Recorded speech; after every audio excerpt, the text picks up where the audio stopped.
आज हम अजमेर के चौहान वंश का एक महत्वपूर्ण शासक पृथ्वीराज चौहान तृतीय, जिसने 1177 से 1192 ईस्वी के मध्य अजमेर पर शासन किया, उसे पढ़ेंगे। तो अजमेर में पृथ्वीराज चौहान, इससे पूर्व इसके पिता थे सोमेश्वर। सोमेश्वर का शासन था और सोमेश्वर ने यहां पर शासन किया था 1166 से लेकर के 1177 ईस्वी के मध्य। इस समय पास में जो गुजरात था, उस गुजरात क्षेत्र में चालुक्य वंश का शासन था। चालुक्य वंश यहां पर इसे ही कहा जाता है सोलंकी वंश, और सोलंकी जो वंश था, उस सोलंकी वंश का इस समय शासक था भीमदेव सेकंड, भीमदेव द्वितीय। भीमदेव द्वितीय द्वारा हत्या कर दी जाती है 1177 ईस्वी में सोमेश्वर की। सोमेश्वर की रानी थी जिसका नाम था कर्पूरी देवी। कर्पूरी देवी सोमेश्वर की रानी, उसका पुत्र था पृथ्वीराज चौहान। तो पृथ्वीराज जो चौहान है, उनकी माता थी कर्पूरी देवी और पिता थे सोमेश्वर, जिसकी 1177 ईस्वी में गुजरात के जो पड़ोसी राज्य था राजस्थान का, उसके शासक चालुक्य वंश का जो शासक था भीमदेव द्वितीय, उसके द्वारा हत्या कर दी जाती है। तो यहां पर 1177 ईस्वी में इस समय पृथ्वीराज चौहान मात्र 11 वर्ष का था और 11 वर्ष की अवस्था में अजमेर के चौहान वंश का शासक बनता है। पृथ्वीराज चौहान, इनका हम अगर जन्म देखें तो जन्म हुआ है 1166 ईस्वी में 1166, और इनका जन्म हुआ है अनिहल पाटन क्षेत्र में। अनिहल पाटन जो क्षेत्र है, वो वर्तमान गुजरात जो क्षेत्र है, आबू से लगा हुआ जो भूभाग था, वहां पर इनका जन्म हुआ है। इसकी माता थी कर्पूरी देवी, और कर्पूरी देवी जो थी, ये कर्पूरी देवी ये इनकी संरक्षिका बनती हैं। तो अपनी माता के संरक्षण में इन्होंने शासन किया है, कर्पूरी देवी के संरक्षण में। पृथ्वीराज चौहान 1166 ईस्वी में पैदा हुए और इस समय 1177 ईस्वी को मात्र 11 वर्ष की अवस्था में शासक बन जाते हैं। तो इनकी माता इनकी संरक्षिका बनती है। इस समय आसपास के जो राज्य थे, उन आसपास के राज्यों में इस समय अगर हम गुजरात देखें तो गुजरात क्षेत्र में सोलंकी वंश था। दिल्ली जो क्षेत्र था, वहां पर दिल्ली में तोमरों का शासन था। और इस समय अगर हम पास में आबू क्षेत्र देखें तो आबू क्षेत्र में इस समय परमारों का शासन था। और आगे हम उत्तर प्रदेश की तरफ चलें तो उत्तर प्रदेश में एक स्थान है महोबा, और महोबा जो था, यहां पर यूपी जो क्षेत्र है, एमपी और यूपी का बॉर्डर है, यहां पर चंदेल वंश का शासन था। तो ये इसके पड़ोसी राज्य थे। अब पृथ्वीराज चौहान इस समय सोलंकी वंश है और यहां का शासक है गुजरात का भीमदेव सेकंड, भीमदेव द्वितीय। तो पृथ्वीराज ने एक नीति अपनाई आसपास के राज्यों पर आक्रमण के लिए। उस नीति को कहा जाता है दिग्विजय की नीति। दिग्विजय की नीति अपनाते हुए इसने आसपास के राज्यों पर आक्रमण किए और आसपास के राज्यों पर आक्रमण करके उन पर अधिकार किया और अपने अधीन किया। आगे देखते हैं इसको। तो पृथ्वीराज जो चौहान है, उस समय यहां इसका जो प्रधानमंत्री था वो था कैमास। कैमास की मदद से इसने अपने साम्राज्य का विस्तार किया पृथ्वीराज चौहान ने। इसी समय महोबा जो था, यहां महोबा में, महोबा क्षेत्र है और महोबा में चंदेल वंश था। चंदेल जो वंश है, उस चंदेल वंश का यहां पर जो शासक था, उसका नाम था परमर्दी देव चंदेल, परमर्दी देव चंदेल। तो परमर्दी देव चंदेल महोबा का शासक इस समय। इस पर इसने आक्रमण किया और इन दोनों के बीच में युद्ध हुआ, और जो युद्ध हुआ वो हुआ 1192 1182 ईस्वी को, और 1182 ईस्वी में जो युद्ध हुआ उसे कहा जाता है महोबा का युद्ध। महोबा का युद्ध। महोबा के इस युद्ध में परमर्दिदेव चंदेल के दो सेनापति थे, काफी वीर सेनापति थे। एक का नाम था आल्हा और एक का नाम था उदल। तो आल्हा और उदल दो सेनापति हैं परमर्दिदेव चंदेल के। पृथ्वीराज चौहान इन दोनों की हत्या कर देते हैं और परमर्दिदेव चंदेल जो था वो इस युद्ध में होता है पराजित। अतः 1182 ईस्वी को महोबा के युद्ध में विजय मिलती है पृथ्वीराज चौहान को। इसी समय की अगर हम कंडीशन देखें आबू क्षेत्र की, तो आबू में परमार थे। आबू जो क्षेत्र है वहां पर परमार थे। परमार वंश का शासन था। अब परमार जो वंश था उस समय गुजरात में सोलंकी वंश है, और गुजरात में जो सोलंकी वंश है उस सोलंकी वंश का शासक है भीमदेव सेकंड। यहां परमारों की एक राजकुमारी थी जिसका नाम था इंचनी देवी। इंचनी देवी। अब इंचनी देवी जो थी इसका विवाह इसके पिता करना चाहते थे भीमदेव द्वितीय के साथ में, लेकिन इस बात का जब इसको पता चला इंचनी देवी को, तो इंचनी देवी यहां से पहुंच जाती है पृथ्वीराज चौहान के पास में, और पृथ्वीराज चौहान से ये जाकर के कहती है कि मैं आबू की परमार राजकुमारी इंचनी देवी, मेरे पिता मेरा विवाह आपके पिता के हत्यारे गुजरात के भीमदेव सेकंड के साथ करना चाहते हैं, लेकिन इंचनी देवी की इच्छा है कि उसकी इच्छा के अनुसार उसका विवाह हो आपके साथ में। तो पृथ्वीराज पहले से ही उसका दुश्मन था, उसके पिता का हत्यारा था। तो पृथ्वीराज ने कहा कि ठीक है हम आपके साथ विवाह करेंगे, लेकिन इसके लिए हमें युद्ध भी लड़ना पड़ेगा। कि वो आपकी इच्छा है लेकिन इंचनी देवी की इच्छा है कि उसकी इच्छा के अनुसार उसका विवाह हो आपके साथ में। तो इन दोनों में आबू की परमार राजकुमारी को लेकर के भीमदेव द्वितीय और पृथ्वीराज चौहान इन दोनों के बीच में युद्ध हुआ 1184 ईस्वी को, और 1184 ईस्वी को जो युद्ध हुआ उसे कहा जाता है नागौर का युद्ध। इस नागौर के युद्ध में पृथ्वीराज चौहान ने भीमदेव द्वितीय को कर दिया पराजित, और इंचनी देवी की इच्छा पूरी हुई और उसका इंचनी देवी का विवाह हुआ पृथ्वीराज चौहान के साथ में। इसी समय की अगर हम कंडीशन देखें तो इस समय यहां जो राजपूत वंश थे उनमें एक कन्नौज नामक स्थान है, और कन्नौज पड़ता है उत्तर प्रदेश में गंगा यमुना की दोआब भूमि में। यहां पर कन्नौज में वंश था गहड़वाल वंश। गहड़वाल जो वंश था उस गहड़वाल वंश का एक शासक था जयचंद गहड़वाल। जयचंद गहड़वाल। अब जयचंद और पृथ्वीराज चौहान ये दोनों मौसेरे भाई थे। दोनों मौसेरे भाई हैं। जयचंद की माता सुंदरी देवी और पृथ्वीराज चौहान की माता कर्पूरी देवी दोनों बहन थी। अब हुआ क्या कि जयचंद इसके एक पुत्री थी जिसका नाम था संयोगिता। अब पृथ्वीराज की मौसी है, यहां पर ये मौसेरा भाई है जयचंद, तो इसके यहां इसका आना जाना रहता था जयचंद के यहां। अब जब जाता था तो इस समय संयोगिता भी इसको देखती थी, ये संयोगिता को देखता था। अब दोनों देखते आपस में, और देखते देखते देखते देखते इन दोनों में हो जाता है प्यार। अब इस बात का एक दिन पता चलता है जयचंद को। अब जयचंद को जब पता चला तो अब किसी भी पिता को ऐसी बात पता चलती है तो सबसे पहले दोषी ठहराता है छोरा को, लड़के को। तो इसलिए इसने पृथ्वीराज से सारे नाते रिश्ते तोड़ लिए और संयुक्ता जो था उस संयुक्ता के विवाह की व्यवस्था की। अब राजकुमारी है तो राजकुमारी का जो विवाह होगा तो उसके लिए स्वयंवर किया जाएगा। अब स्वयंवर की व्यवस्था की गई कन्नौज में। अब कन्नौज में होना है स्वयंवर। स्वयंवर होगा संयोगिता का।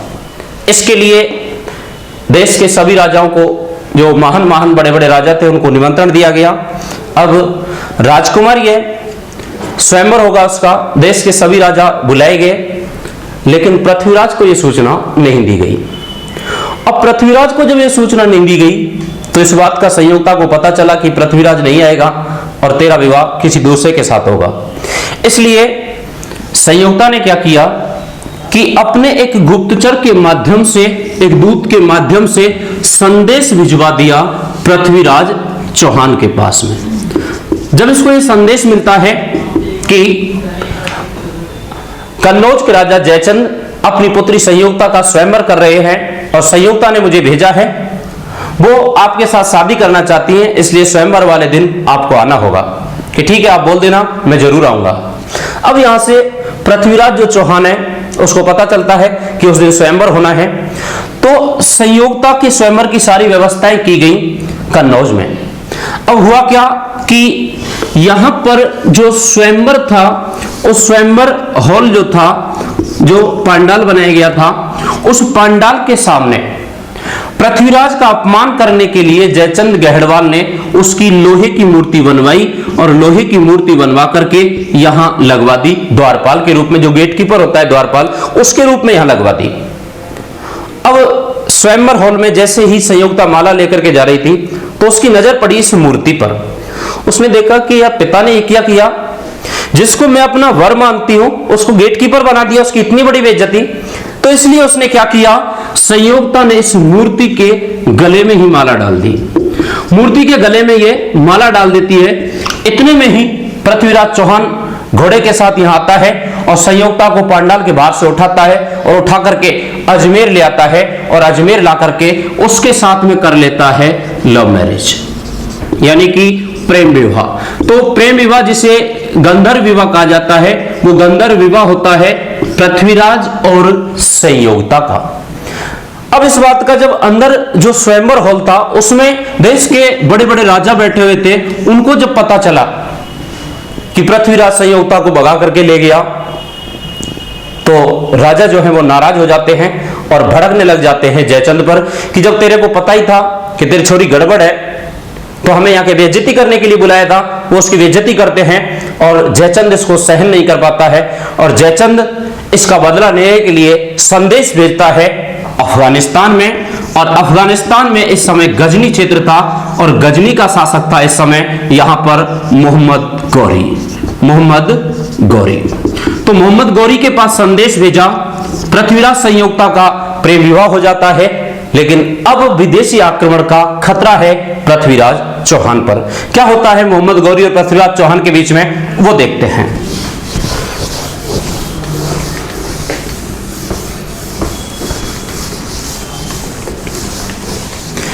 मोहम्मद गौरी गजनी का शासक है और गजनी पड़ता है अफगानिस्तान क्षेत्र में। यहां पर मोहम्मद गौरी गौर वंश का शासक, तो पृथ्वीराज चौहान पर इसने 1191 ईस्वी को आक्रमण किया और 1191 ईस्वी को जब आक्रमण किया तो इन दोनों के बीच में इस समय युद्ध हुआ, तराइन का युद्ध। तराइन का मैदान पड़ता है हरियाणा में और तराइन के मैदान में जो युद्ध हुआ इसे कहा जाता है तराइन का प्रथम युद्ध। तो तराइन का जो फर्स्ट युद्ध हुआ है वो 1191 ईस्वी में अजमेर के शासक पृथ्वीराज चौहान तृतीय और गजनी अफगानिस्तान के शासक मोहम्मद गौरी के बीच हुआ। इसमें मोहम्मद गौरी बुरी तरह पराजित होता है राजपूत सेना से। पराजित होकर के अपनी सेना लेकर के तराइन से वापस लौट जाता है गजनी। इसके बाद एक साल फिर भयंकर तैयारी करता है गजनी जाकर के युद्ध की और एक साल बाद पुनः आक्रमण करता है मोहम्मद गौरी और मोहम्मद गौरी 1192 ईस्वी को 1192 ईस्वी को तराइन में दोबारा सेना लेकर के आता है और यहां युद्ध होता है तराइन का द्वितीय युद्ध। तराइन का जो द्वितीय युद्ध हुआ उस समय मोहम्मद गौरी ने इसमें चाल चली। इसने लाहौर से ही एक पत्र भिजवा दिया पृथ्वीराज चौहान के लिए कि मैं आपसे संधि करना चाहता हूं, इसलिए आप तराइन आ जाइए। तो पृथ्वीराज ने सोचा कि पहले हार गया है, डर गया है, इसलिए वो भी अपनी बिना युद्ध की तैयारी किए तराइन की तरफ प्रस्थान कर देता है। अब सेना गई, तराइन पहुंची और तराइन में जाकर के शाम को डेरा डाला। अब सुबह देखा तो गजनी की यहां पर एक मोहम्मद गौरी की विशाल सेना और विशाल सेना ने सुबह होते ही यहां पर आक्रमण कर दिया पृथ्वीराज चौहान की राजपूत सेना पर। इस युद्ध में पृथ्वीराज चौहान जो था वो पूरी तरह तैयार नहीं था, पृथ्वीराज चौहान के पास में जो घोड़ा था वो नर्तक घोड़ा था। अब नर्तक घोड़ा था जिसका नाम था नाट्यरंभा, नाट्यरंभा। अब जब युद्ध प्रारंभ होता है तो उस समय ढोल नगाड़े सेनाइयां बजती हैं। अब ये घोड़ा नर्तक है, ये युद्ध क्या जाने, तो इसलिए जैसे ही पृथ्वीराज चौहान इस घोड़े को युद्ध भूमि की तरफ प्रवेश कराए तो ये उधर भागे जहां सेनाई ढोल नगाड़े बज रहे थे। तो पृथ्वीराज ने सोचा कि आज ये तुझे मरवाएगा, इसलिए पृथ्वीराज चौहान इस युद्ध भूमि से निकल करके भागने लगता है अपनी जान बचा करके। तो यहां पर जो गौरी की सेना थी वो उसका पीछा करते हैं सैनिक, और एक स्थान है हरियाणा में सिरसा, सिरसा नामक स्थान पर पृथ्वीराज जो चौहान है उसकी कर दी जाती है हत्या। लेकिन पृथ्वीराज चौहान का एक दरबारी कवि है, दरबारी कवि, दरबारी कवि था जिसका नाम है चंद्रवरदाई, चंद्रवरदाई। चंद्रवरदाई एक दरबारी कवि इसका मित्र है, और चंद्रवरदाई इसने एक ग्रंथ लिखा है पृथ्वीराज रासो, पृथ्वीराज रासो काफी महत्वपूर्ण ग्रंथ है इतिहास में पृथ्वीराज चौहान के बारे में। और ये दरबारी कवि और मित्र था पृथ्वीराज चौहान का चंद्रवरदाई, इसने ग्रंथ लिखा पृथ्वीराज रासो। पृथ्वीराज रासो में ये कहता है कि नहीं, यहां मारा नहीं गया पृथ्वीराज चौहान को, बल्कि यहां से बनाया गया बंदी, बंदी बनाया उसे, और बंदी बना करके उसे ले जाते हैं यहां से गजनी, गजनी ले गया पृथ्वीराज चौहान को मोहम्मद गौरी, और वहां जाकर के उसका अपमान किया, और अपमान करके उसको उसकी दोनों आंखें फोड़ दी, अंधा करके उसको डाल दिया। अब इतने में ही स्वयं कहता है चंद्रवरदाई कि मैं भी वहां पर साधु के वेश में पहुंच जाता हूं, और साधु के वेश में जाकर के वहां दरबार में प्रवेश कर जाता है। अब चारण था, कवि था, उसको पता था कि राजा को कैसे चने के पेड़ पे चढ़ाना है, कैसे गिराना है। तो उसने जाकर के पहले तो पृथ्वीराज चौहान की बुराई की और बढ़ाई की मोहम्मद गौरी की। गौरी अपने सिंहासन पर बैठा हुआ था, और जाकर के उसे बोला कि मैंने सुना है कि आपने भारत पर आक्रमण किया था और भारत के बहुत बड़े शासक पृथ्वीराज चौहान को पराजित कर दिया, कि हाँ आओ बैठो बैठो बाबा बैठो। अब वो साधु उसमें प्रवेश कर जाता है, और साधु था चंद्रवरदाई। अब चंद्रवरदाई उसको भड़काने लगा और बढ़ाई करने लगा पृथ्वीराज चौहान के खिलाफ मोहम्मद गौरी की, कि मैं इस शासक के बारे में काफी कुछ जानता हूं। क्या जानते हो कि इसके पास में एक कला है, अद्भुत कला है, कि वो क्या है कि एक बाण चलाता है शब्द भेदी, शब्द भेदी, कि वो क्या होता है कि अगर इसकी आंखों पर पट्टी बांध दें तो भी ये निशाना लगा देता है। आप देखना चाहोगे कि बिल्कुल, कि ठीक है तो धनुष बाण मंगाइए। अब सामने बैठा हुआ था पृथ्वीराज चौहान, और सिंहासन पर बैठा हुआ था मोहम्मद गौरी। उसके पास में जाकर के पृथ्वीराज पास में बैठ जाता है चंद्रवरदाई, इसको धनुष बाण दे दिए जाते हैं पृथ्वीराज चौहान को। पृथ्वीराज चौहान को चंद्रवरदाई एक दोहे के माध्यम से मोहम्मद गौरी की दूरी बता देता है। ये दोहा बोला इसने, दूरी की बताई जिसके माध्यम से कि 4 बांस 24 गज अंगुल अस्त प्रमाण, ताऊ पर सुल्तान है मत चूके चौहान। इतने में वो वहां से धनुष चलाता है और बाण जाकर के गौरी को लगता है, गौरी धड़ाम से नीचे। अब बाबा संकट में आ गया, क्योंकि उनके दरबार में उनके राजा को मार दिया, तो इसने सोचा कि अब तुझे नहीं छोड़ेंगे, और पृथ्वीराज को कुछ दिख नहीं रहा, अंधा है, तो ये तुझे मारेंगे। इसलिए चंद्रवरदाई ने अपनी कटार निकाली और एक पृथ्वीराज में गोंप दी, पृथ्वीराज की भी हत्या कर दी। अब डबल टेंशन, एक तो अफगानिस्तान का राजा मार दिया, और दूसरा इसने भारत का एक राजा मार दिया, कि बाबा अब तेरी खैर नहीं है, तुझे नहीं छोड़ेंगे। तो इसलिए इसने कटार निकाली पृथ्वीराज में से और अपने आप में घोंप ली, स्वयं की आत्महत्या कर ली। ऐसा कहता है चंद्रवरदाई अपने ग्रंथ पृथ्वीराज रासो में। लेकिन वास्तविकता यह है कि पृथ्वीराज चौहान जो थे उनकी हत्या कर दी जाती है सिरसा, हरियाणा के निकट। पृथ्वीराज की समाधि की अगर बात करें तो समाधि मानी जाती है इसकी, और यह समाधि बनी हुई है गजनी में। पृथ्वीराज चौहान के बारे में थोड़ा सा और हम देखें तो पृथ्वीराज जो चौहान है, इन पृथ्वीराज चौहान के एक दरबारी कवि थे जयानक भट्ट, जयानक भट्ट। जयानक भट्ट इनके दरबारी कवि, उन्होंने ग्रंथ लिखा है पृथ्वीराज विजय। तो याद रखना है आपको कि पृथ्वीराज जो विजय ग्रंथ है, इस पृथ्वीराज विजय ग्रंथ का लेखक है जयानक भट्ट, और चंद्रवरदाई जो है उसने ग्रंथ लिखा है पृथ्वीराज रासो। इसमें जयानक भट्ट ने अजमेर के एक शासक हुए थे विग्रहराज चतुर्थ विसलदेव, जिसको कवि बांधव कहा था।